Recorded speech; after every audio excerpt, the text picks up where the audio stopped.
life by the time you were 25? Nothing. That's what you did. You did nothing. I want you to stop and think about that. He's in his mid-20s. He's toppling the Oval Office. He's going up against the New York Times. He's got Watergate. He moves on to the Pentagon Papers and another administration. And during all of this, Karen Silkwood, the biggest seminal moments in civil history of the United States. And this man was at the center of it all, taking the phone calls, dealing with the press, dealing with the Constitution, dealing with the Supreme Court, all the while helping our community disclosure and the questions about UFOs. It is my honor and my privilege for the 2024 Conscious Life Expo to welcome to this stage the one and only, my friend, my attorney, Mr. Daniel P. Sheehan.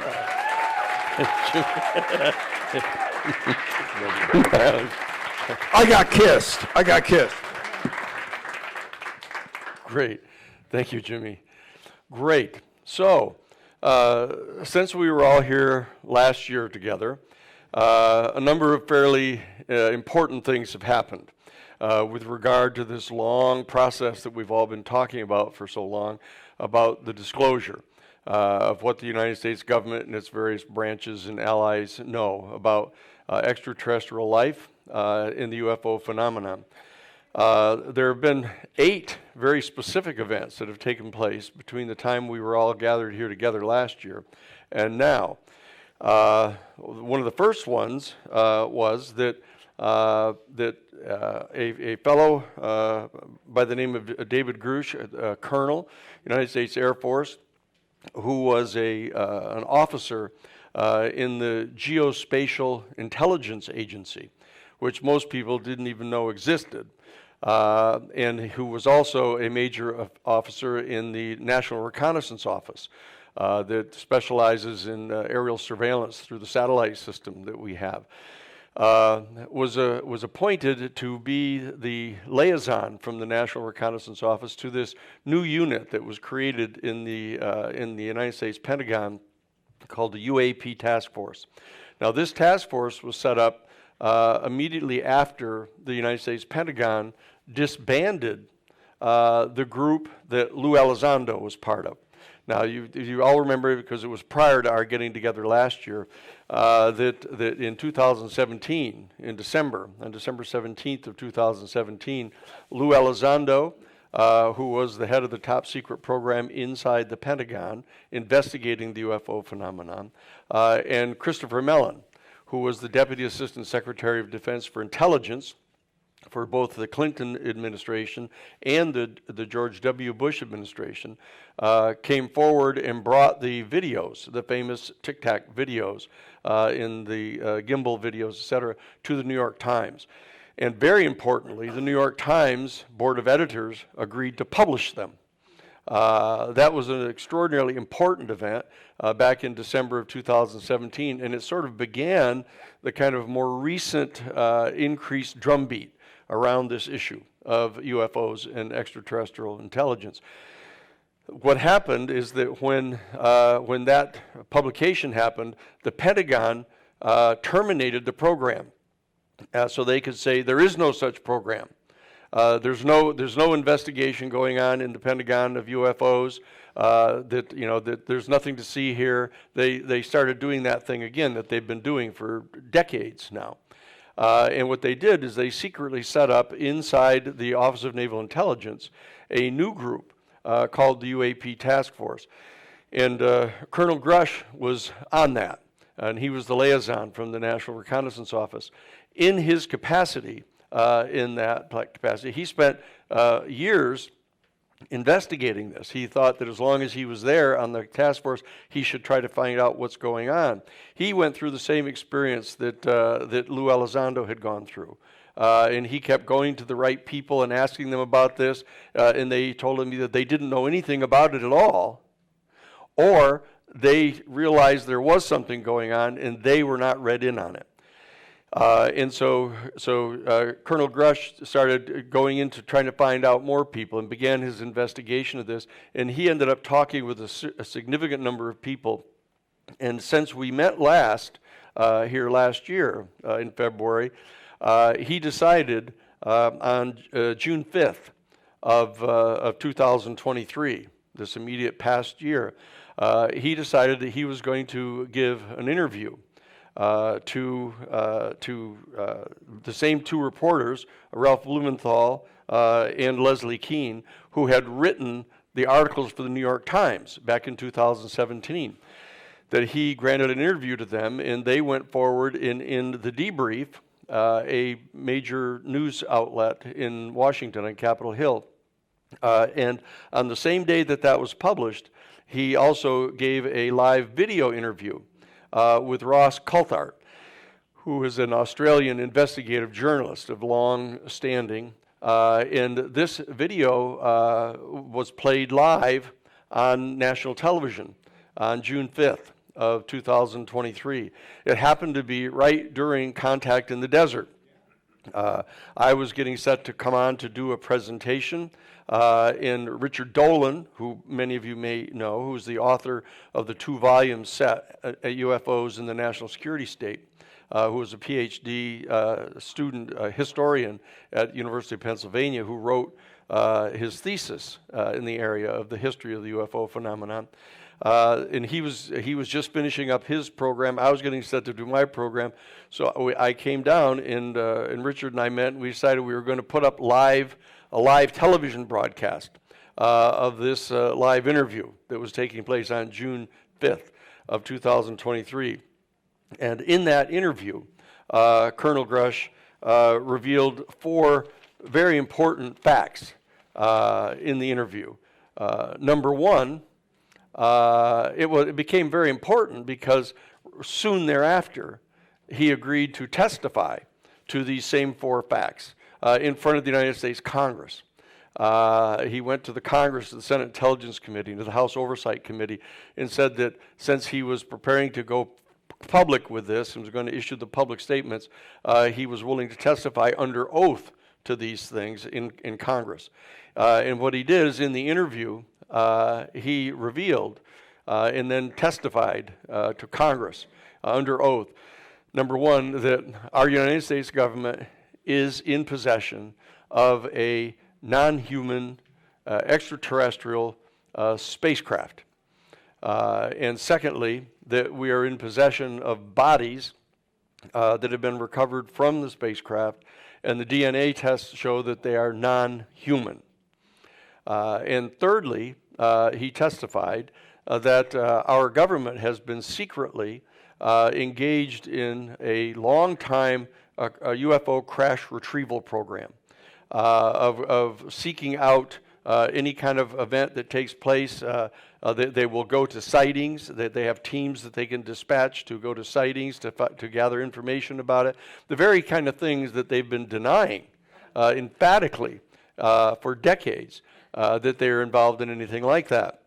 He testified under oath as a member of the UAP task force in the Pentagon that this, in fact, was true, that they were doing this, and that they were engaged in an ultra-secret project to try to back-engineer the technology that was in the UFO crafts. So that is what happened, and this was extremely important that the Congress of the United States agreed to allow him to testify publicly about this. So that's another major event. Not only was it important that he had agreed to do this, but that the Congress of the United States agreed to have him testify publicly under oath to this effect. Now, fourthly, though, and it was extremely important, and people don't realize this, I think even the people here in the room who heard about that event that took place on July 26th of 2023, the fact is that the Defense Department Office of Pre-Publication Security Review, the DOPSR, they call it, that they had officially authorized him to testify openly in the United States Congress that we were in possession of a non-human extraterrestrial spacecraft, and were in possession of the bodies recovered from the spacecraft that have been proven to be non-human. This series of events triggered another event, the fifth major thing that's taken place since we were together last, and that is that the Intelligence Committee of the United States Senate unanimously agreed. I mentioned it in our last gathering here an hour ago.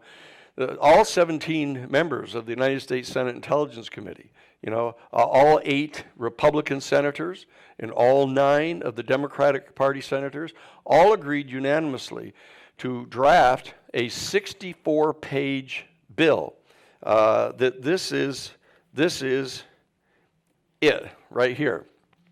This is the 64-page bill that was drafted by the Senate Intelligence Committee, along with the staff of the Senate Armed Services Committee. This bill passed by the United States Senate and ratified by unanimous support of all the members of the Senate Intelligence Committee, actually provided for 8 very specific things that are absolutely historic. And that's what we're here together to talk about today. That there has a series of events have happened now in history in just the last year since we were together that we want to share with you here at the Conscious Life Expo.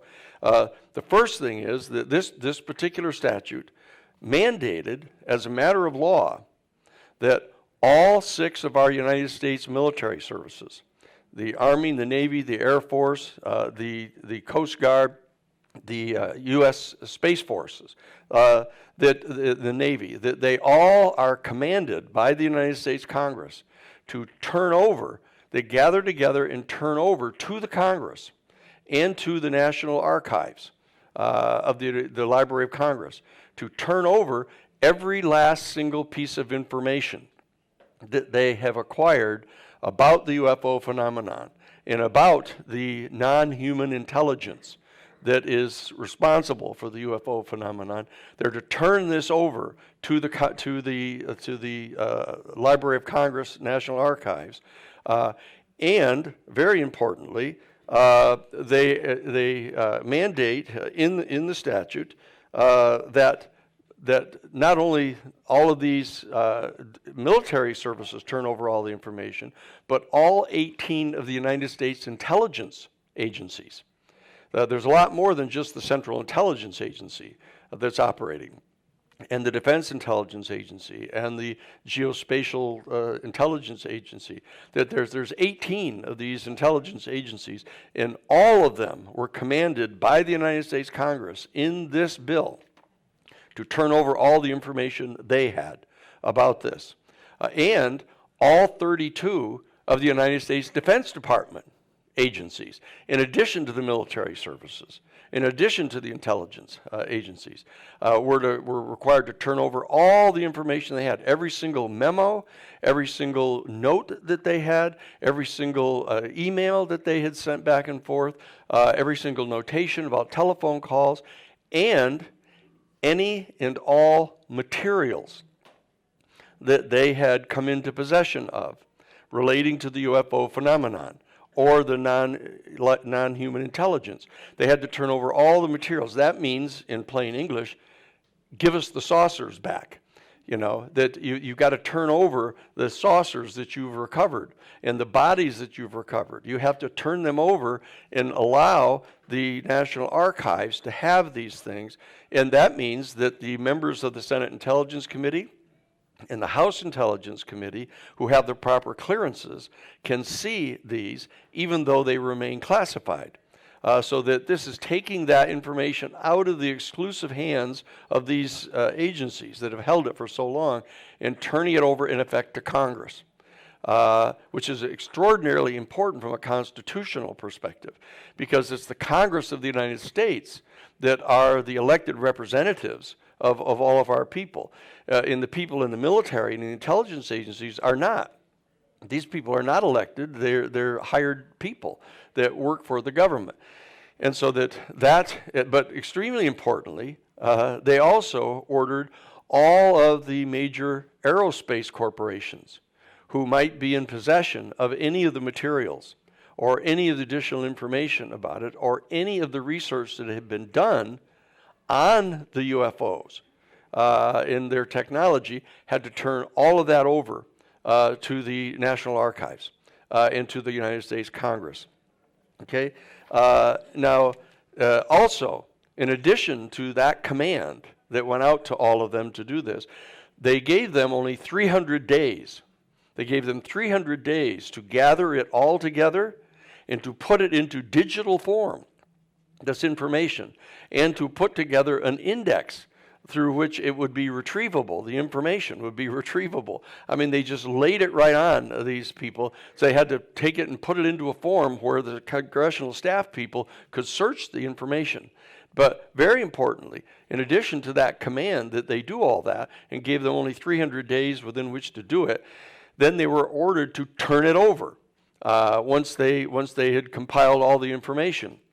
But in addition to that, secondly, the statute mandates that the president appoint a new 9-person review board that was going to take the responsibility for reviewing all of this information. Once it had been all compiled and put together in digital form, it was this 9-person commission or board of review was to be appointed by the president.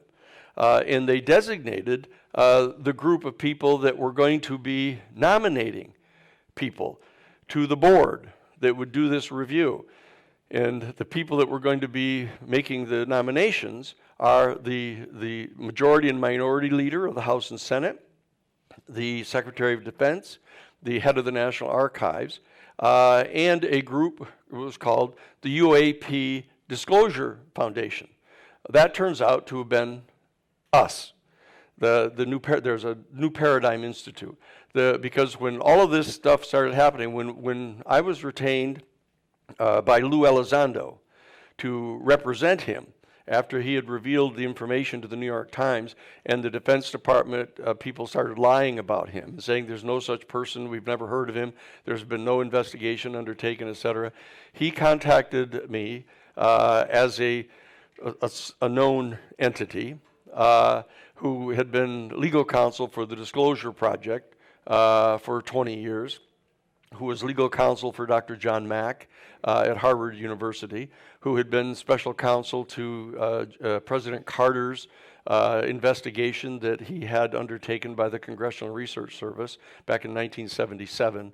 Lou Elizondo had contacted me and asked me to represent him in this. And so our institute, the Romero Institute, that has been, as the Christic Institute was in Washington, D.C. for 20 years and has existed for 20 years in California, we set up a wholly integrated project that is called the New Paradigm Institute and secured offices in Washington, D.C. We have offices right on Capitol Hill. We're immediately next door to the Senate Intelligence Committee. We are immediately across the street from the Capitol building where we can access the members of the House and Senate and their staffs. And we were designated as one of the groups, along with the majority and minority leader of the Senate and the House and the Secretary of Defense, to nominate people to this 9-person board of review. And we began that process, selecting who we were going to be nominating. We were trying to reach out and establish communication with other UFO community groups to start to get their ideas as to who ought to be on this panel so that we could have a proper spread of people in that. And so that particular group of people was going to be empowered under this statute, under this 64-page statute drafted by the Senate.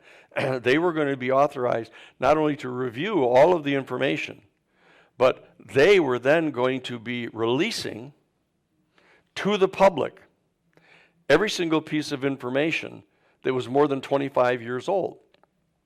So any of that information that had come into the possession of any of these entities in the military and intelligence and aerospace industries, any piece of information or material that had come into their possession before 1998 had to be released publicly 180 days after it came in. So that we computed this all out in doing the statute, so that the 300-day mark after the passage of the act was projected for December 22nd of 2023. Okay, the hearings took place in July, on July 26th or July 26th. This bill was put on the floor on July 27th, the day immediately following the testimony of Colonel Grusch in front of the Congress, and it was scheduled to be passed into law on December 22nd of 2023.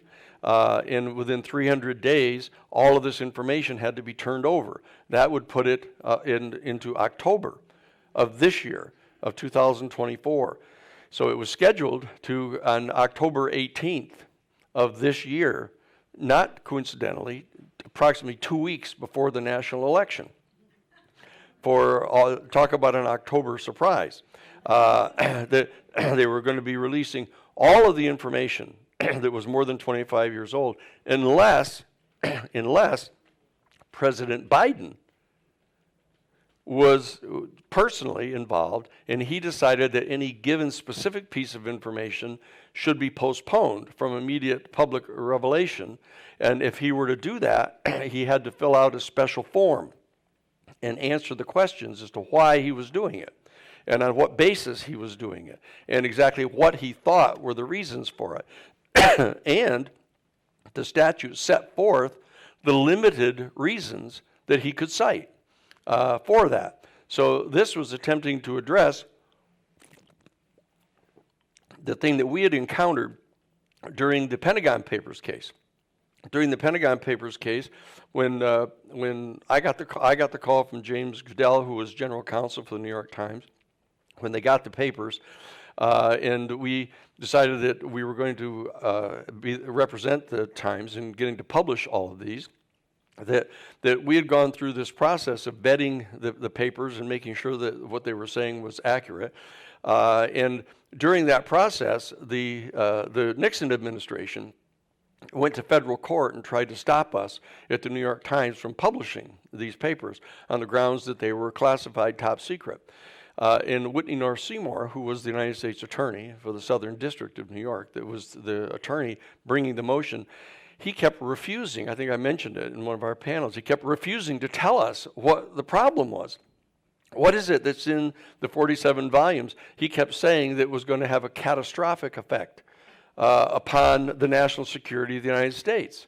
And we were in chambers with Judge Gerfine, and he made this assertion. I said, like what? What's in here that you think is going to be catastrophic if we reveal this? And he says, I can't tell you because it's classified. And so Judge Gerfine said, well, you can tell me. If you're coming to me to ask me to issue an injunction on the grounds that something catastrophic will happen, you have to tell me what it is. And he said, no, I can't tell you either, because you don't have the proper security clearances. So what we had was the national security state was coming forward, taking the position that they could demand that the New York Times be shut down and prohibited from publishing any of this information, even without telling the court what it was that was potentially damaging about it. And that was one of the reasons why they lost. And so that we acquired the right to publish all of the 47 volumes, which we did. And what happened, of course, is it contributed to leading to the end of the Vietnam War that had been going on for all that time. Now, obviously, some people in the national security state viewed that perhaps as catastrophic, because they thought that it was important for them to invade and occupy the peninsula in Vietnam, to establish a forward projection of U.S. military power into Southeast Asia. And they may have viewed that as really important to their maintaining, full spectrum dominance. But the fact of the matter is the people didn't agree with that. And in a democracy, when the people disagree with something, that's supposed to be what gets done, okay? And so that's what happened. Now, some of them may have viewed that as catastrophic, but the reality is that their standard for what constitutes a catastrophic event is not the same as we agree. And so we have the same issue now here in this instance, because the national security state people are insisting that if, in fact, everything that is known about the UFO phenomenon and the ET phenomenon, or the non-human intelligence that's related to it, is this is going to generate catastrophic consequences. And so I say to them, again, like what? What are we talking about here? They say, well, you don't have a security clearance, so we can't tell you what it is. And so I kept on working and investigating it to figure out what it is. And part of what they're concerned about is that if, in fact, it's revealed, all the information about the project is going to reveal the lengths to which they have gone to suppress the information, okay? And the kind of retribution that they've vented on people that have tried to reveal this information, including regular average American citizens who actually have a UFO land in their backyard, and they take photographs of it or something, and immediately the people descend upon them and take the information away from them and tell them if they reveal it to anybody, that their life is going to be ruined, their family life is going to be ruined. They're going to have them have psychiatric tests and everything else. And so that's one of the things that they're clearly frightened about. Okay, but the bottom line is that this panel was going to have the authority to make the decision about what was going to be revealed to the public. So very importantly, that this statute was taking out of the hands of the national security state the authority to make public the information that is known about the UFO phenomenon and the non-human intelligence that's related to it. So that's an extraordinarily important event that was taking place. In addition to that, what it did say is that if the board makes a decision to reveal a particular piece of information, it again said that even the information that they decide to make public, the President of the United States would still have the authority if he or she decided that a particular piece of information needed to be postponed from public release immediately, that then the president could do that. But very importantly, what this bill also did is that even the information that the president postpones from immediate revelation has to be revealed to the public, in that there's a process that it has to go through. And what they did is they provided in this statute for the board, the Records Review Board, to actually design a UFO controlled disclosure campaign. And that they would create this, and that they would provide it to the president, and then the president was going to have to review it and approve a disclosure campaign. And the statute has a 7-year sunset clause. So that under this statute, what was really being constructed here now is a plan on the part of the United States government to reveal to the public all the information that is known about the UFO phenomenon and the extraterrestrial or non-human intelligence associated with it that had to be revealed at least within a 7-year period. So this is what was done by the United States Senate, and this statute was passed by the Senate and was sent over to the House. Then what happened is that virtually all 435 members of the House of Representatives, like 425 of them, like all completely agreed that we should do this, primarily because the Congress of the United States was being denied access to this information. They're the government of the United States. And here's this unelected national security state bureaucracy that's holding all of this secret, and now they're commanded to turn it over, and therefore the Congress of the United States was upset about this from an institutional point of view, from a constitutional point of view. Okay, and so that we had almost uniform support for this within both political parties in both houses of Congress. And then what happened is the chairman on the House side. Now remember, we all know what the problem is right now, is that the House of Representatives is under the control of the Republican Party. The United States Senate is under the control of the Democratic Party. And the fact is the Democratic Party at the present time is functioning sort of collectively as just sort of a little bit to the left of center. The Republican people that are controlling the House of Representatives, you have the regular Republicans that make up most of the Republican constituency, but you have this element in the House of Representatives now that is extraordinarily reactionary, as you know. Well, it turns out they're our biggest supporters. This group of 8 Congresspeople are the most ardent supporters of getting this done. And so that they were on board with all of this.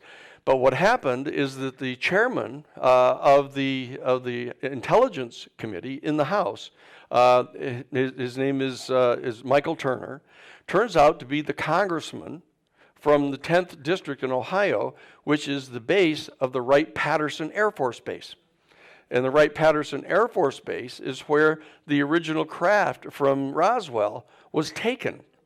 Now, and the reason we know that, aside from all the people that have told us about that, is the fact that a little known fact about a well-known subject is that we were involved back in, I think, 1995, 96 we did this, is that I got approached when I was representing Dr. John Mack at that time in the big confrontation with the Harvard faculty that were trying to sever his tenure, basically, because he was publishing information about people he had interviewed that have had direct contact.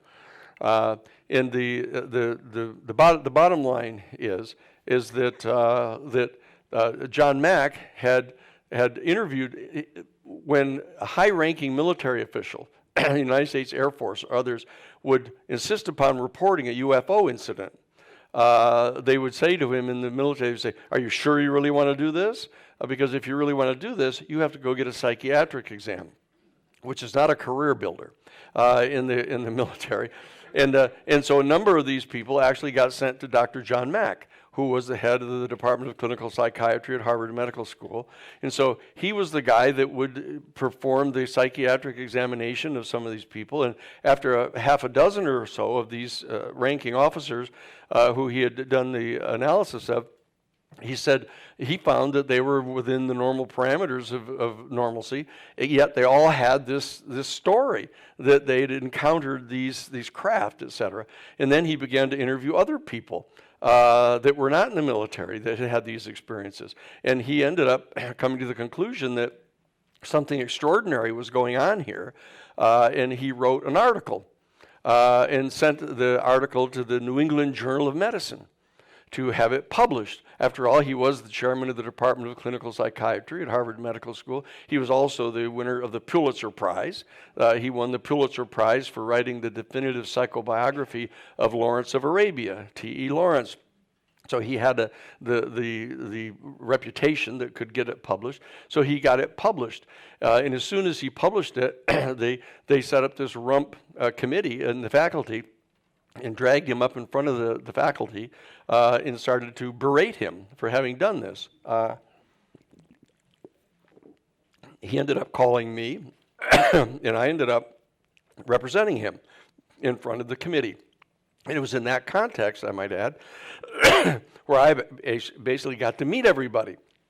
I got to meet Bud Hopkins. I got to meet, Stephen Greer. I got to meet Linda. I got to meet, all the major, Stanton Friedman, all the major people that were players in it. And I began to meet experiencers, people who had had these direct experiences.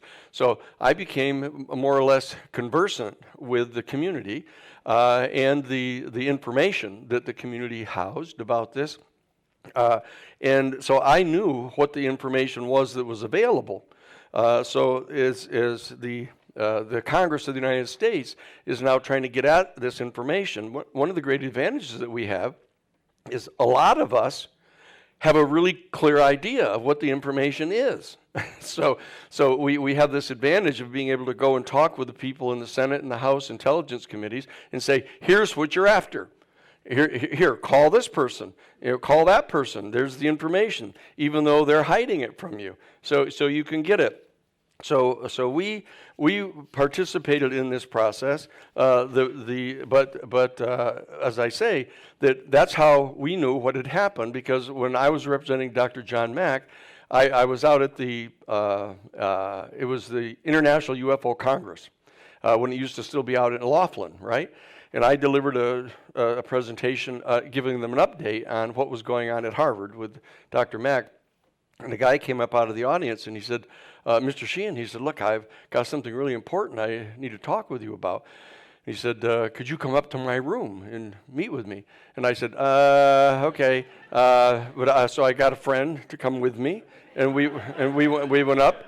And he said, I think I've discovered the photographer that actually took the famous photograph of General Ramey, who's kneeling down next to the weather balloon debris, that General Ramey got so freaked out over the fact that they'd issued the press release. Marcel had issued the press release, and so that General Ramey flew in and called the publisher of the Roswell newspaper, said, send your photographer out. It's 2 o'clock in the morning. Get him out of bed and send him out here. We've got to have him take a photograph so we can put it on the front page of the newspaper tomorrow to nip this story in the bud. And so they have the famous picture of the weather balloon debris, and General Ramey is kneeling down right next to it, kind of smiling, taking a selfie, with the balloon. And it turns out he's got a cable in his hand, or a telegram. You can see it in his hand in the photograph. And so this guy comes up and tells, I think I found the photographer that took the photograph. I said, this is great. I said, look, what we can do is if it's the guy, go to see him and see if you can find out whether he's still got the negatives to this, because we might be able to digitize these negatives and we can blow them up and we can read the telegram, right? And so he goes and he finds, and sure enough, it's the guy. And sure enough, he's got the negatives. So we go ahead and we finance this thing, and it's one of the advantages in having a standing institute that is the people's advocate, right? And that's what the Romero Institute is. It was Christic, I think, back at that time. But the bottom line is we went ahead and did it, and we blew it up, and sure enough, you could read it, and we actually subjected it to some computers to show so that there were some creases in the telegram, so that you could see by looking at the vowels and consonants, you could figure out what the next word was.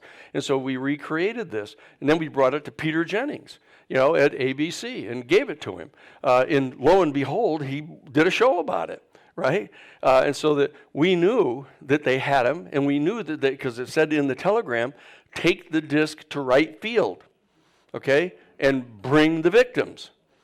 So that we knew there it was, right? And so Wright-Patterson is the place they took the craft to. And here, this guy, Michael Turner, who's the chairman of the Intelligence Committee now, is the congressman for that district, okay? And then he recruits this other guy, Michael Rogers, who is on the House side, is the Republican chairman of the Armed Services Committee. And he is the congressman from the 2nd District, Congressional District in Alabama, which is the Redstone Rocket Range. And it turns out it's the home headquarters for a group called Radiance Technology. And Radiance Technology's main field office is next door to Wright-Patterson in Ohio. And it turns out that they have this secret project going that is called Prompt Global Strike. And what they're doing is they're trying to back engineer the propulsion system of the UFOs so they can make a rocket, a missile, that they can launch from the United States and hit into the heart of Russia or China within 2 minutes of launch.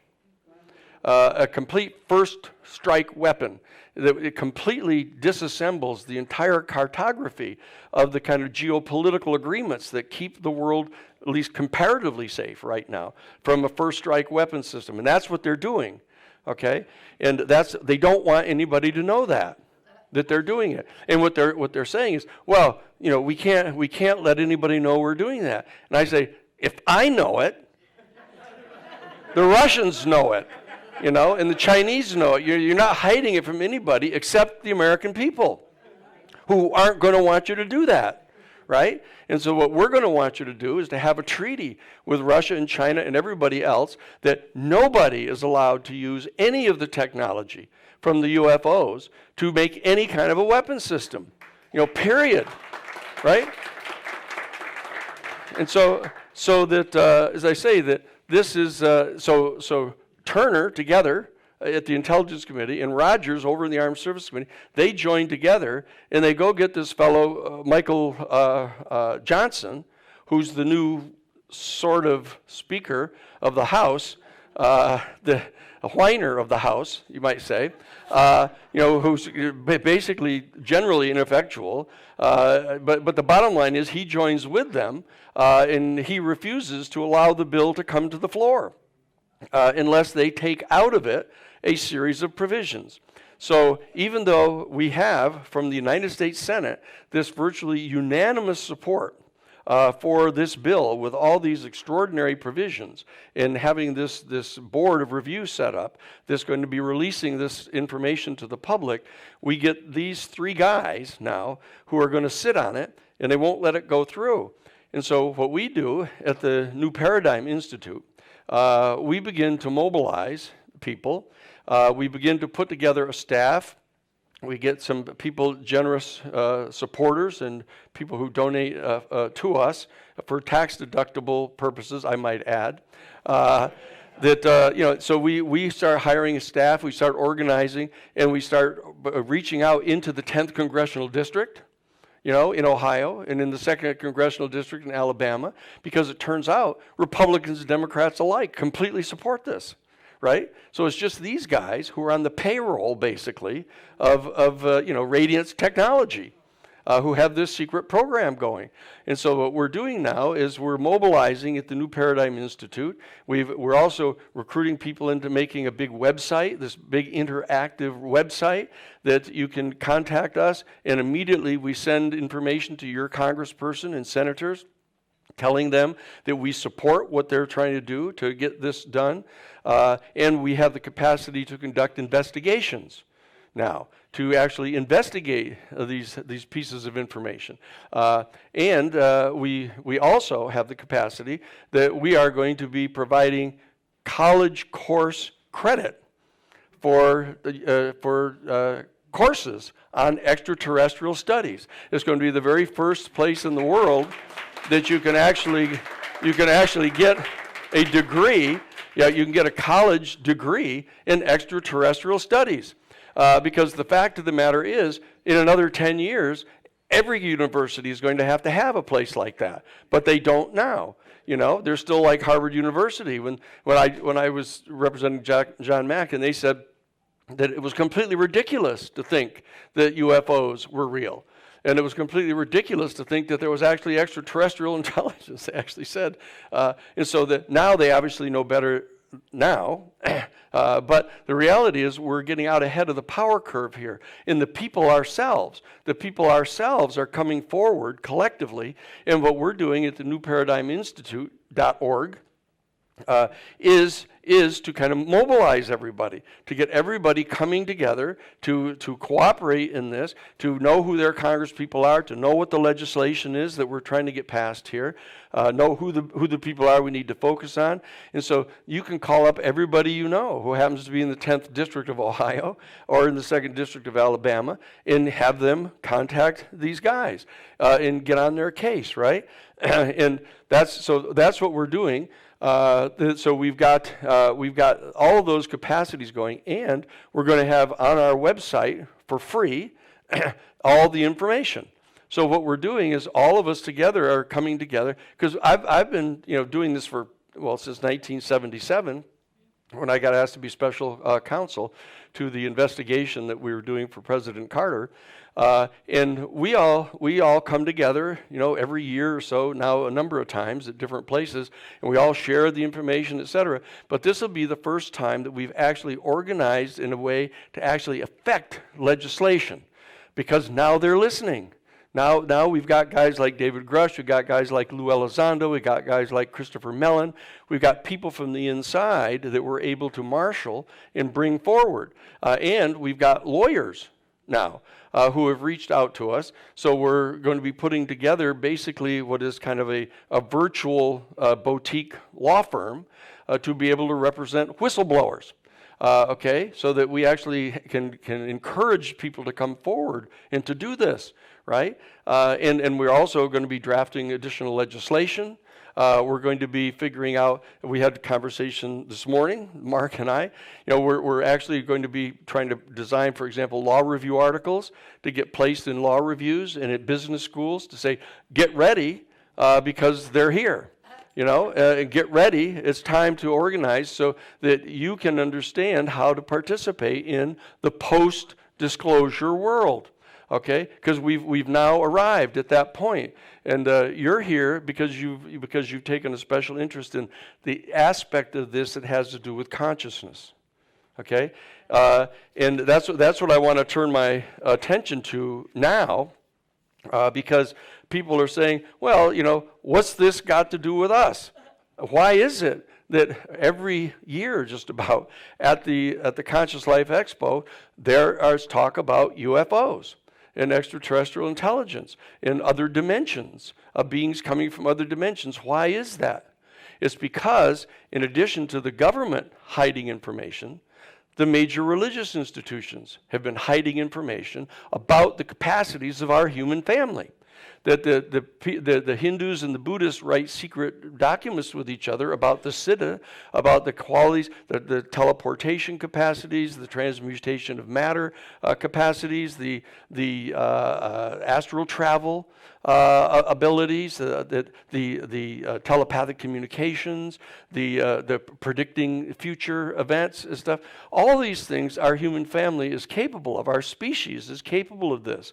But in fact, the religious institutions have kept that secret. Okay? They actually coined the phrases, you can't cast out pearls before the swine. Okay? We're the swine. In that analogy, okay, and we are swine no more. The whole idea is that we now are coming forward and saying, look, we're entitled to this information. We want to know about this information. We come all the way to the LAX Hilton every year to find out more about this information, to find out what it is our human family is capable of doing, and how does this relate. Because we hear all this information about the UFO people, right? Oh, gee, they get up and they walk through walls. They elevate people and they take them out through the roof, and they can move from places. They can move 1,000 miles in 1 second. How do they do all these things? The question is, how do we do all those things? How is it we are capable of doing all those things and we don't know it? Okay, so that we have this awe and fear of these beings because we don't realize that we're capable of similar things because it's part of our evolution. You have people like Teilhard de Chardin, who's the Jesuit priest paleontologist who discovered Peking man, who was writing about all of this, decades ago, writing about the evolutionary faculties that are in our human family and talking about Christ and the other people as being mutants, that they're human beings who are manifesting in full flower this capacity that we have as human beings that is evolving teleologically over time, just like sight and just like hearing, that we have these capacities that have to do with vibrations. That the process of evolution has drawn up out of the primordial slime of our planet, the capacity not only for sentience, but for sight. The actual development of eyeballs that can actually directly, immediately, experientially encounter the particular electromagnetic frequency of light, and to be able to discern reality at a distance. And the same way with sound, that it's drawn up into full material manifestation, the faculties of sound in a material form that can actually vibrate and resonate sympathetically with the vibrational frequency of sound. Well, it turns out that there are additional faculties that we have. We have the faculty by means of which we can immediately experientially resonate in sympathetic resonance with the vibrational frequency of the phenomenon that bonds every single ultimately irreducible integer of matter in the entire physical universe into one unified harmonic whole. Okay? And that this is a capacity that has been known inside our human family, but it hasn't been shared. Okay?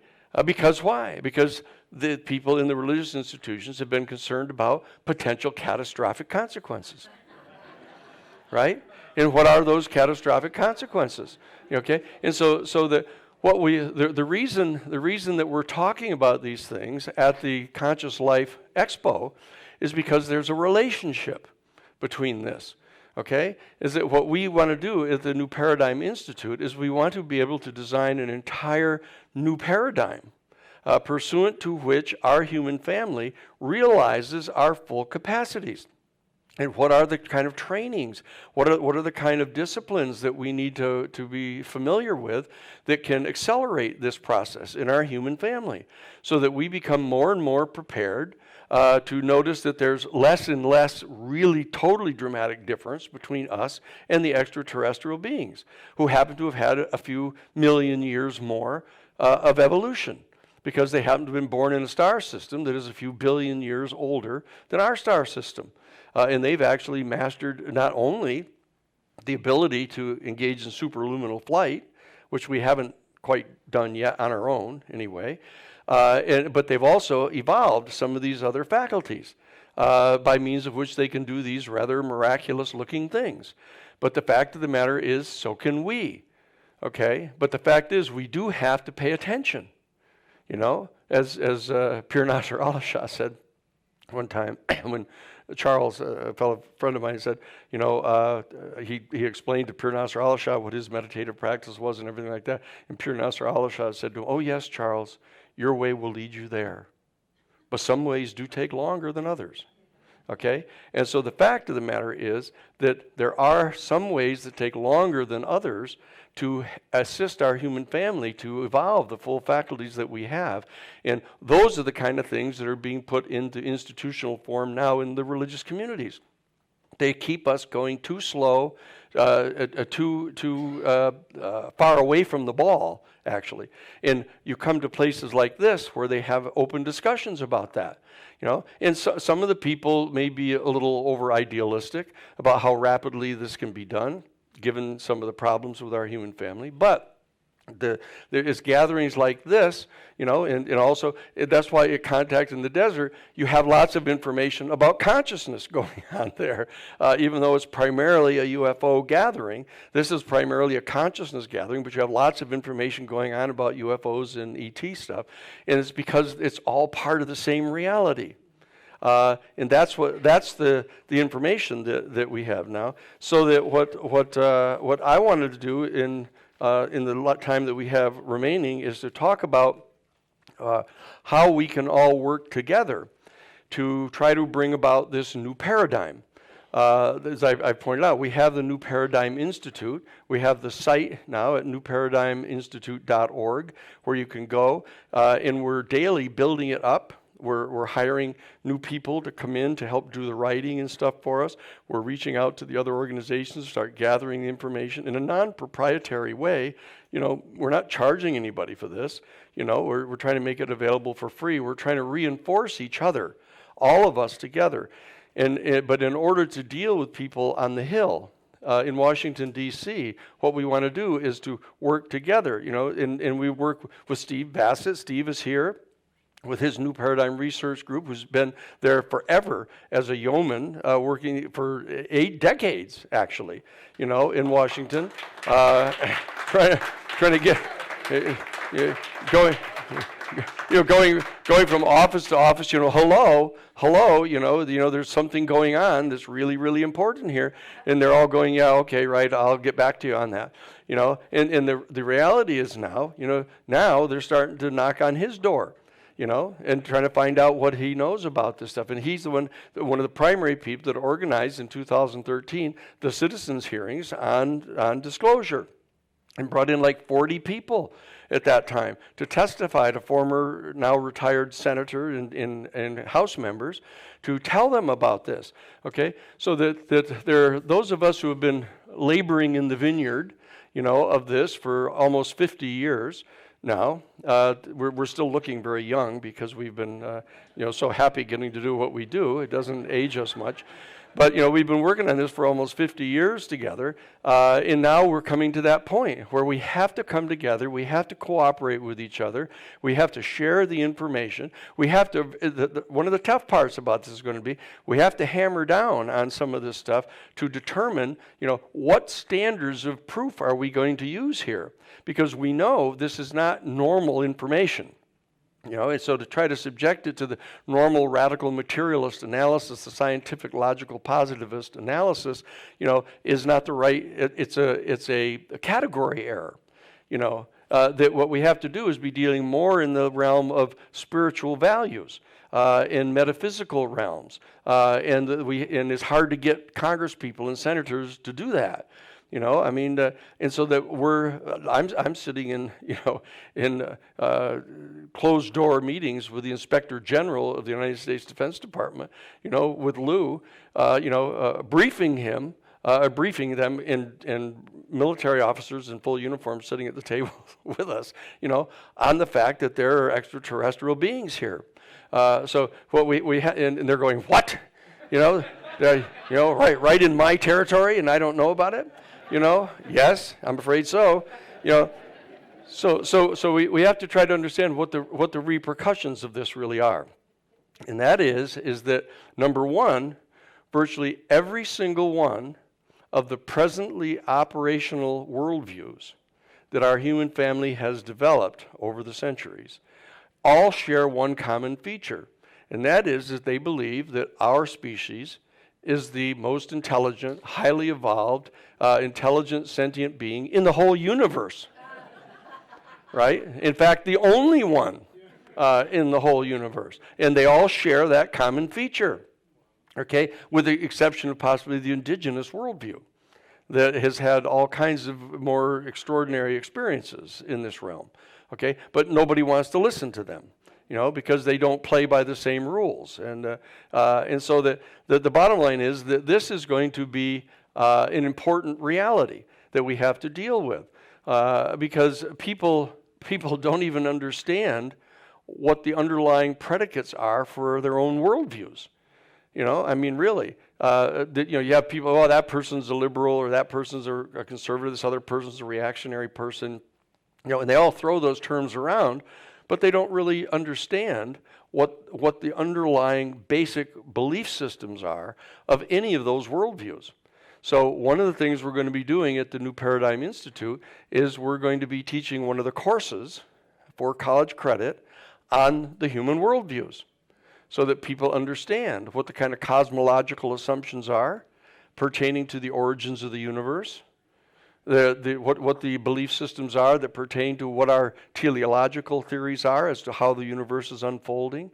Is the universe going to just dissolve into nothingness, or is it going to kind of, once it gets to a particular point, collapse back in upon itself? And are there more than one cycle of the expansion and contraction of our universe? These are fundamental principal questions of ultimate fact that undergird the premises of a given worldview. The most important one of which, in my opinion, of the four basic pillar beliefs, is the ontological belief system. That is, what is the nature of consciousness? That's what we're here talking about this weekend. What is the nature of consciousness? Very importantly, what role does consciousness play in the actual teleological evolution of the material form of life forms? Is there some relationship between consciousness and the next step in evolution that draws the material realm into a more and more highly complexified combination? And this is what Teilhard de Chardin talks about, because there's a role that our consciousness plays in propelling our own evolution. Okay, and that's a common theme that's being talked about here. And so this is a fundamental ontological premise of the utopian worldview. What we have is here a gathering of basic utopianists. here, in case you hadn't noticed, here at the conference, there's all kinds of people that are having these kind of utopian views of how the world is going to evolve and how wonderful everything is, how beautiful everything is, how much harmony there is, because we recognize that dimension of reality, right? And the problem is that when you go back out of here and you go back in the outside world, most people aren't sharing that particular worldview. They're hammering on each other because they're a Republican or Democrat, or they support Trump, or they support Biden, or they support either one of them. What we've got to do is we've got to figure out how we can, as a community, learn to share the worldviews. And very importantly, we're going to have to come to grips with what the shortcomings are of the worldview that even utopianists adhere to. Because I don't want to break the news to you, but the likelihood is with another billion years of research in this area, we may make some progress still from where we are now, okay? But nobody wants to admit that. We got it now. We got it. We got a grip on ultimate reality here, but we don't. Okay, so there's this whole process at the New Paradigm Institute to work together to design a new paradigm for this, to add to the spectrum of worldviews. There's a whole octave of human worldviews. Their manifestation in the political realm, that's the most commonly discussed, is all the way from authoritarian to reactionary to conservative to moderate to liberal to progressive, to utopianists. This is the set of kind of operational worldviews that are functioning now in the political realm. But every single one of them has manifestations with regard to religions. They also have all kinds of manifestations in cultural values, etc.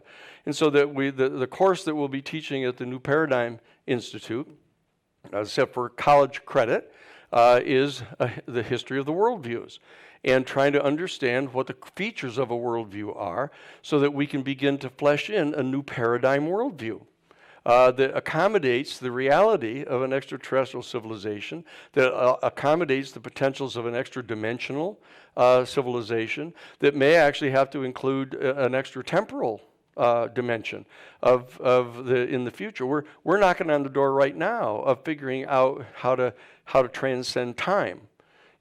Time being just a fourth dimension of our material space-time fabric, that we're knocking on the door of it right now. And if there's a civilization that's had another billion years to look into this, they may well have mastered the issue of time travel.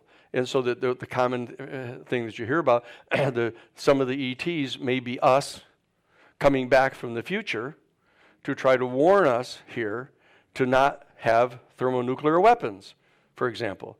That's why they shut off the weapons at Maelstrom.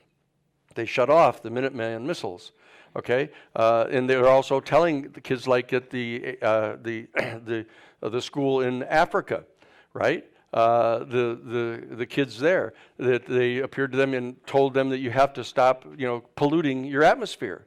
You're polluting your atmosphere with the kind of things that you burn for your fuel and your energy and stuff, and you're destroying your climate. You've got to stop doing this. And these are messages that have been communicated consistently over time in these face-to-face encounters that people are having with the beings, right? And so that there's argument, there's information indicative of the fact that there's some conceivable support for the proposition that this may be our species in the future, having evolved further and coming back through time to tell us to beware of these threats to ourselves. Now, these are all things that have to be investigated. They have to be investigated professionally. There's been work done on it, a lot of work done on it already, but we've got to bring this all together in a cooperative way and work on this in a professional manner, just as though we are presenting a case to a jury.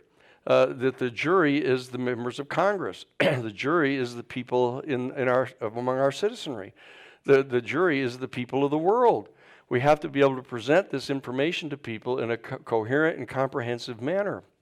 Okay, and that's part of what the New Paradigm Institute is going to be doing.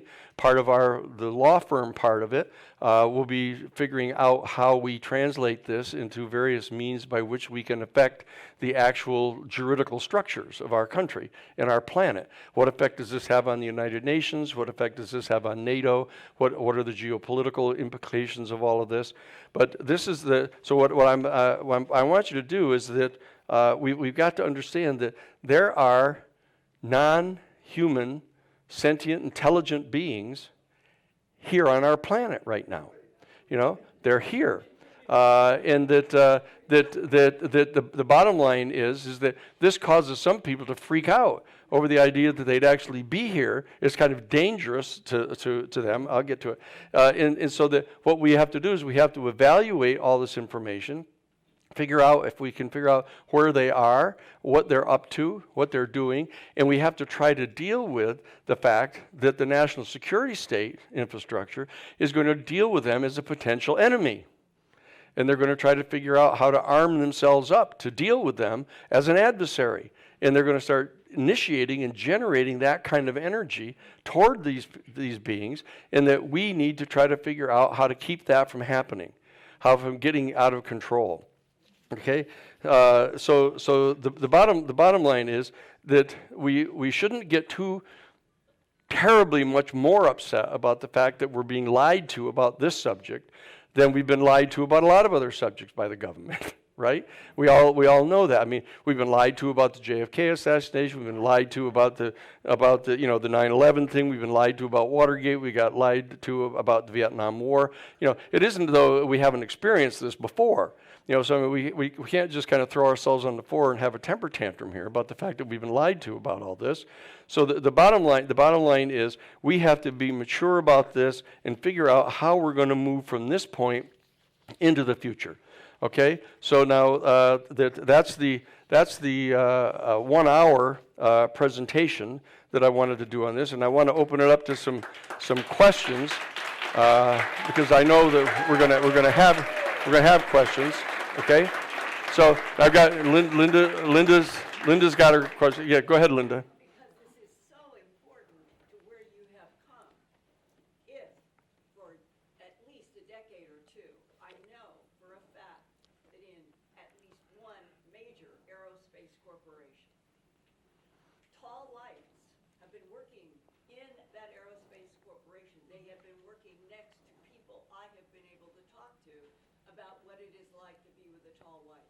Mm-hmm. What could be better than introducing the tall lights in a global, all at the same time, same second, everywhere, that they are bigger than we are, but they are here to help us, and that if they have been working inside of aerospace, why couldn't the tall lights immediately become a bench point ET? They're going to help us in many, many ways. I hear you. Unless your answer is going to be No. the tall lights don't want to do it. No. It seems like the fastest way Yeah. to get over this horrible bump in the road Yep. that we're in right now. Okay, in case you didn't hear the whole question, is that in light of the fact that there are credible witnesses who have been asserting that the tall whites, which is one of the 5 or so species that are more or less confirmed, I've been actually working side by side with people in Lockheed Martin, in aerospace corporations, and with military, that, why don't we just have them come forward? Now, as Linda pointed out, that one of the reasons to begin with is that they obviously don't agree to do that yet. Okay, and one of the things we have to have proper diplomatic communications with the members of these species to figure out at least what they're willing to tell us about what their intentions are. What are they doing here? How long have they been here? What are they up to? Why are they working with the aerospace industry? Why are they working with the military people? Do they have any kind of treaties of any kind with any of the governments that we don't yet know about? These are things that we have to do. These are concrete, practical things that we have to do. And we have to answer the question that Linda has asked, why don't we just propose that they do that? We have to figure out what the answer to that is. How many different answers are there as to why they aren't doing that right now? now, okay? But these are the kind of things that the New Paradigm Institute has to do very professionally, and work together in a cooperative way to get the various opinions. One of the important things we have to be careful not to do is have some of the people come in and say, let me tell you what the reality is here. Okay, and that you either agree with me about the reality or else, you're a horse's ass and I'm not going to deal with you. We've got to get over that. We've got to get past that to the point where we can get the stuff on the table and get an analysis of all these different theories of what's going on and what the evidence is to support each of these theories, and then figure out what to do about this. Okay? Go ahead. Yeah, go ahead, love. And speak up so people can hear you. One of the things we're doing at the Institute is we're designing a whole organizing program for local organizing, national, and international.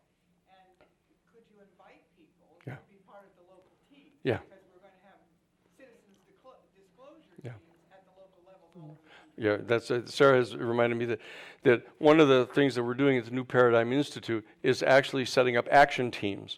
That each of the 435 congressional districts, you have to have an action team of people. We know that in virtually every one of the 435 congressional districts, there's a bunch of people that are very interested in this particular subject. And that if we're at a situation now where we can kind of authorize these people to come forward and to participate in this, in hold house meetings, to gather, write letters to their local editor, go to their city councils to talk with them about these kind of things. What we need to do is we have to act as though we really believe this. Okay? We got to act as though we really believe that this is true, what we're saying. And so this action component of having action teams, when we did the Iran-Contra case, for example, we had hundreds of these action teams all around the country. And at that time, we didn't have the computer system and internet and all that, so we used to have to communicate with them by licking stamps and making telephone calls and all that. But the fact is, we ended up generating major congressional hearings about Iran-Contra, which the Congress did not want to do. Okay, to begin with. But now we have the internet, we have Zoom cameras, we have all these kind of things. We have documentary films that we're going to be making. We've actually are going to be putting together, ideally, a documentary film team inside the New Paradigm Institute to be able to work together with all the different groups and say, okay, now what kind of a definitive documentaries can we all do to get information out? And so, what? I just wanted to say, in addition, we will give, as we determine the facts, Yeah. and the investigations, we will share this information with the action teams. Yes. What we did in Iran-Contra. So they will be the beneficiaries Yeah. of what we uncover as credible. That's right. So what Sarah is saying is that one of the things that we'll be doing is we'll be feeding information down into all of the action groups through this really complex internet system that we've got put together, this complex website that we're getting stood up, that Cosmic, this group in Santa Cruz, is building it for us, and we have to give them like a $50,000 down payment, to put together this website that's going to be able to reach out into all 435 districts and have responsive communications with them, et cetera. But we're going to be giving information and training the people. The people that want to kind of head up one of those action teams, they can have special training sessions about how they put together a thing like that. I mean, we take for granted, that people know how to do this, but they don't. I remember when we went into 3 Mile Island, we had just won the Karen Silkwood case. We just won the $10.5 million judgment against the Kerr-McGee Nuclear Corporation out in Oklahoma City, and we got a call from the Unitarian Church and asked us to fly all the way to 3 Mile Island because the 3 Mile Island nuclear facility had just melted down. And we flew in, the legal team flew in, and the people were all gathered together in a big gymnasium, the high school gymnasium, and they didn't know how to run a meeting, but they were all up in arms and they wanted to do something about it. So one of the things that we did at the Christic Institute at that time is facilitated that process, and they ended up electing the fire chief to run the meeting, and it worked. To stop them from pumping all the radioactive waste materials into the Susquehanna River, which they were getting ready to do. So we've had lots of experience in doing these kind of action teams on the ground, and so that we're going to be helping to train the people on the ground. So all kinds of people that have been involved in this for all these years are going to come together and help us, and we're going to all be sending teams out to help train them. Okay? So let me do it 1, 2, 3, 4, 5. Okay? First, I just want to say thank you work that you've done, and No, that's easy. Yeah. No, thank you. It's a privilege, as you can know. It's a privilege to get to do it. You know, that's one of the things that keeps us energized all the time because people are so excited about it. I can see the passion. Thank you for that. Just studying politics and the background and coming from, experiencing all these different things in my life, I just don't understand how, as a country, we're so divided just on just voting for a couple people. How do you foresee us with all of the, all of the issues that we have with like all the dumping and the lack of, respect from corporations with the environment? How do you see us internationally working together on something like this when we can't even work together on just very, very basic, things? And then also I heard you say that there was, since we've had, I don't know, like a few thousand years of lies, how are they going to come up with actually allowing this information to surface without there being, all this backlash with all the, garbage that they've done? Okay. The question is, how are we going to get the people to come forward and acknowledge what it is they've been doing all of this time, without them fearing recriminations and therefore motivating them to keep it secret? There are ways of doing this. They did, as you probably many of you recall, in South Africa after the apartheid regime that was in. They had a whole process that went on with Bishop Tutu. Brought the people all together, and they had these reconciliation meetings, and they actually granted amnesty to some of the people to get them to come forward to tell what it is that had actually happened, and they had to be adequately contrite over what they had done, not just doing it to try to get out of it. And they set up an entire process of that. And what you saw is that there were certain religious figures that were respected that could facilitate that process. I think that the religious organizations have a very, very important role to play in this, even though we all know what the problems are that have. Same way with our government. Here we are, at least most of us are American citizens. We haven't given up our citizenship just because we know that we invaded the Middle Eastern oil field and killed tens of thousands of people so we can get at the oil. We haven't said, okay, I'm giving up my citizenship. So we haven't given up our membership and our participation in these religious communities. What we need to do is to get some of their leadership to participate in utilizing, spending, if you will, whatever goodwill they've got to try to get together on this thing and to try to raise the consciousness of people and facilitate these kind of gatherings so that we can have, confessions of people of what they've done, figure out what kind of reparations may need to get paid, et cetera. But there's a process. Lawyers can do this. We can figure out how to go about doing this. But one of the most important things we have to do, and this is what we can all participate in, is helping to raise the consciousness of all of the people that we're talking with, so that we don't do this in this dialectical manner of demonizing the people and insisting that we string people up or do any of that kind of stuff. What we need to try to do is to get everybody involved in raising the consciousness so that we can solve all of this together. Whether we're Republicans or Democrats or Catholics or Protestants or Jewish or Hindu or Buddhist, whatever we happen to be, and even the people that are New Age people. Need to share this. And remember, the medium is the message. The medium is the message. Only to the degree to which you are caring about the other people and compassionate about their misdeeds and misgivings, you have to try to make yourself available to them to help lift them up so they know that you're their friend and you're trying to help solve these problems. That's a very specific thing that all of us can do. Okay? I'll be back, Linda. Yes? I was just wondering if you had any involvement in what happened in Lahaina, because that whole area is closed off, and the people that are there are trying to get messages out saying that they're not allowing them back on the land, that there's contaminants that they're starting to push into the ocean, and that it's going to kill a lot of the wildlife and the seas. Yeah. It seems like there is something wrong, because within days they had up chain link fences with black cover, and no one was allowed in, and you could be arrested if you tried. Mm-hmm. Well, one of the things we have to do is we need to mobilize the 501c3 organizations around the planet. to get them all to work together in a cooperative way here. If we can, at the New Paradigm Institute and in the UFO issues that we're all dealing with, if we can display a rising level of consciousness of what we're doing to try to solve this particular set of problems, if we can help share that with other environmental organizations, et cetera, then we can hopefully get them into the same kind of frame of mind where they can try to solve these problems, rather than trying to just go to war with somebody.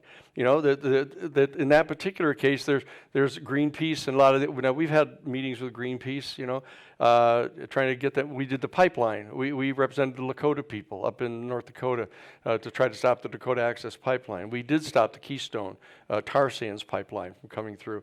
So we've got contacts with people, and we'll find one of our lawyers actually lives in Hawaii right now, and we'll give him a call and find out what's going on there.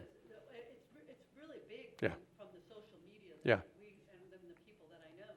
Yeah. And there's something wrong. Okay, we'll give Lanny a call about that. Okay, yes. Oh, hi, thank you so much. And the reason why I keep coming to see you, I started seeing you at the Contact in the Desert, the first one, or the second one, I can't remember.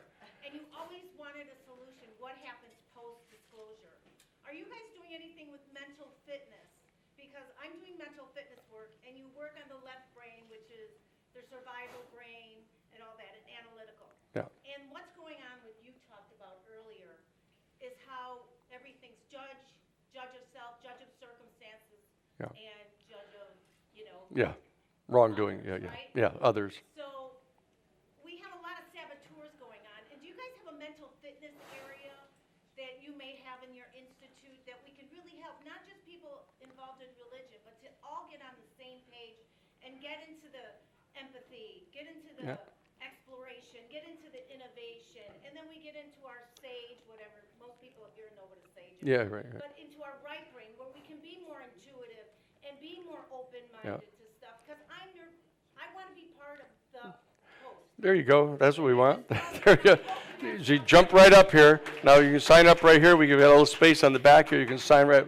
No, yeah. No. Yeah. The answer. This is what I do. I coach and mentor personal and small business leadership. And we Yeah. need the leaderships and the individuals to get really frickin' mentally fit, because we have a lot of forces coming to us. And if we're not mentally fit, we're in big trouble. No, I agree, and that's why in the courses that we're going to be offering through the New Paradigm Institute, that you can just contact the newparadigminstitute.org and find out all about these courses. And what we're going to be doing is putting courses in to help train people. This whole thing with mental fitness, how people need to be resilient, in the face of what's getting ready to happen here. So the answer is yes. Just sign up here with Sarah. She's right in the front row. She's now taking her phone number here. Okay. I'll be back, Linda. Don't worry. Yeah. Okay. Commander, about your bill. The bill is awesome. To answer, I think, Linda, and to answer what's going on, is you have the opposition of the executive branch, you have the opposition of the Pentagon, and you have the opposition of social media. Now, the beauty is you have Congress on your side. You Yes. have the three. That's right. So instead of constituents writing Congress, why doesn't Congress write to their constituents? Yeah. Why doesn't Congress what? Write to their constituents and tell them what's going on. You have Oh, yes. so that would be a big thing. Well, no, that's I mentioned, that's one of the major things we're doing, is mobilizing people in the individual congressional districts and in the Senate states to contact their congresspeople. No, the Congress people should contact the constituents. Well, that's another chore, but they're constantly they start out when they first get into Congress, they're really quite good about wanting to go back and talk to their people and stuff like that, and then they become more and more part of this exclusive club inside Washington D.C. and they realize that it's the relationships and the favors that they do inside the Beltway that get them the ability to get bills passed and stuff.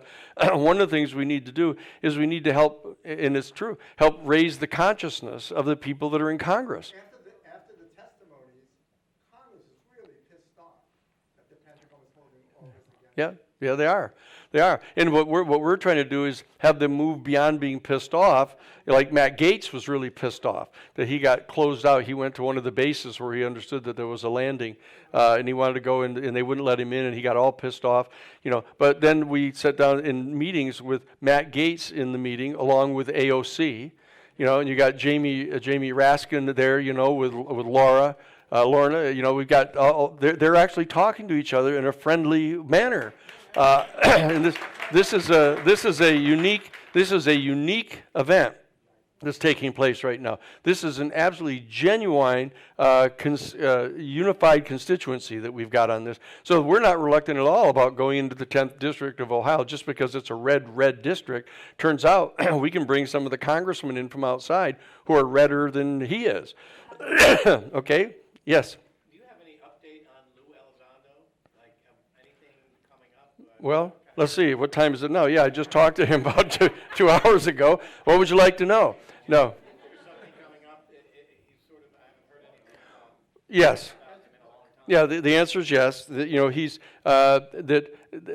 people who come out of that intelligence area in the military and stuff are very kind of private about everything that they're doing all the time. But the fact of the matter is, Lou has written a major book now, and it's written and it's been submitted to the Defense Department, a pre-publication clearance. They're in their final stages of approving that book now. And there's a major documentary film that is part of the reason you haven't heard from him for a long time, is because they put him under this fatwa, you know, of prohibiting him from appearing publicly and coming to any events like this or talking. You know, and I represent him in this particular issue area, but I don't represent him with his book stuff and whatever he's doing, contracts with these people. But he got put under this kind of restriction of being able to talk publicly until the documentary film comes out. But he's going to be back with us very soon. Okay, and the book will be out, and the documentary film will be out, you know, within a matter of months. Yes. Oh, who's? Oh, I can just see because of the light here. Yes. So I just want to follow up on something you were saying earlier that I've been wondering about. Clearly, the problem isn't just the government or religion, because if the aliens wanted us to know about them, then there's nothing they could do to stop them. Yeah. So how do you see this makeup of, like, I'm getting kind of a mixed narrative that the aliens kind of talk to individuals and want them to know about their presence, but also they don't just come out. So what's the deal? That's a good question. Let me see if I've ever heard that question before. Yeah, I did. The bottom line, this is a paramount question. You know, and I've always resolved that if I actually encounter one of these beings, it's going to be one of the first questions that I ask them. You know, I say, so what's the story? You know, or I'll actually say, how come you hadn't come earlier? But this question is one of the kind of comparative unknowables right now. About what it is that exactly, we don't even know, as I said, what the juridical structure is of how they relate to each other. We don't know whether they have treaties with each other, whether they're part of some sort of federation, even though you hear it bandied about, oh, you know, the Galactic Federation. We don't know what the nature of that is or what their protocols are. I think we have people here who are in contact. Maybe you can clarify? Well, yes, but the fact is that people don't believe them. You know, so that doesn't get you through of just saying, yes, you know, I'm in communication with them and here's what they say, because you have 3 or 4 different people who say they're in contact with different elements of them and they say different things. You know, for example, you know, Marshall Summers, you know, of the Allies of Humanity, you know, is asserting that there's a particular species of extraterrestrial beings that are communicating with him and that they're giving him all kinds of information about what the nature of the people are, et cetera. There's other people that think that they're in communication with the Arcturians. This is important investigative information that we need to undertake at the New Paradigm Institute. We need to take in the information, evaluate their credibility, et cetera, even though nobody likes to have their credibility examined, because they think if I'm telling you the truth, you ought to believe me, but we have to figure out what's going on. So we're going to take in all the data that we can. For example, as Linda raised, you know, I've talked to any number of people who said, you know, that I got abducted, and the fact is there was one of the tall whites right there in the room, along with two American military officers. And what are they doing together? What's the agreement that they've got? How do we know? And we can't just automatically say it's true because the person tells us, even if they tell us in complete sincerity that they're sure that they've had this experience. We have to exercise responsibility on behalf of the people. To determine what is really true. And even just having trials, people have approached us at the Institute, and they want to do a program called X Trials. What they want to do is have particular instances where people are asserting that a certain set of things have happened, and they want to have a trial about it. And they want me to represent the protagonists who are asserting that this happened, and then bring on antagonists that are the real people who disagree with this, and put a real jury in the box of real people, and present all the evidence, do the cross-examination, use the federal rules of civil procedure to have the hearing, and then put the question to the jury, and then put cameras in the room, in the jury room. So the discussion among regular citizens about what they think about the witnesses and whether they believe them or not, or what information was more credible to them, that whole process is under discussion now. But the reality is that even if, in fact, a given jury were to come to a particular conclusion, even though the juridical system that we have right now just sort of puts a tack in that and considers that to be established fact, they do that for functional purposes. It doesn't necessarily metaphysically mean that's exactly what happened. So that we have to examine all the different methods by means of which we can do an analysis of this, so that what we're putting out to people is reliable, so that people can really rely upon this, and they don't believe it just because they want to believe it. They believe it because it's convincing, and that's what we need to do. Okay? Now, I don't want to keep people over because there's other things you need to do, but the one more, and then Linda, I was coming back. Okay, yes. But this seems so important. What power is fueling Sean Kirkpatrick in the Pentagon to be now contradicting and countering everything? He assumes that he has power to resist. Yeah. What is that? Well, I don't know, Sean, as you know, I spent like 2.5 hours with Sean. They asked me to come and testify, to Arrow. So I did. And then all I can say is there are reasons why he's not there anymore.